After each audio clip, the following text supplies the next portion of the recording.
Gaza war, given the growing humanitarian crisis and the decision of Prime Minister Netanyahu to expand the military operation, do you have any frustration with his handling of the situation of the war? No, we're dealing with the whole situation in Gaza. We're getting food to the people of Gaza. It's been a very nasty situation, very nasty fight. We're having some very good talks with Iran. We'll find out whether that means anything, but we're having good talks. Congratulations. Well, hi everybody.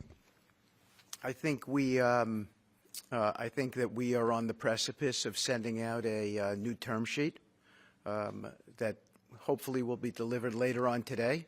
The President is going to review it, and I have some very good feelings about getting to a long-term resolution, temporary ceasefire, and a long-term resolution, a peaceful resolution of that conflict.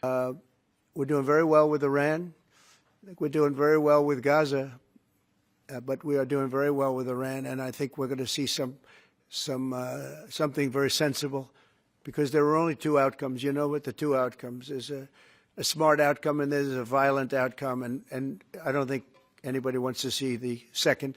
But I think we've made a lot of progress, and we'll see. You know, they still have to agree to the final stages of a document, but I think you could be very well surprised what happens there, and it'll be a great thing for them. They could have a great country into the future. Back on Iran, did you warn Prime Minister Netanyahu against taking some sort of actions that could disrupt the talks there in a phone call last week? Well, I'd like to be honest. Yes, I did. Next question, please. Doesn't matter on sanctions. I did, yeah. If Senate Republicans want to push It's not a warning. I said I don't think it's appropriate. What exactly did you tell him? Did you I just said I don't think it's appropriate. We're having very good discussions with him, and I said I don't think it's appropriate right now, because if we can settle it with a very strong document, very strong, with inspections and no trust. I don't trust anybody. I don't trust anybody.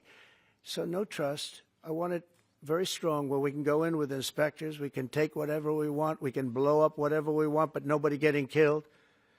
We can blow up a lab, but nobody's going to be in the lab, as opposed to everybody being in the lab and blowing it up, right? Two ways of doing it. Yeah, I told him this would be inappropriate to do right now, because we're very close to a solution. Now, that could change at any moment, could change with a phone call. But right now, I think they want to make a deal, and if we can make a deal, save a lot of lives.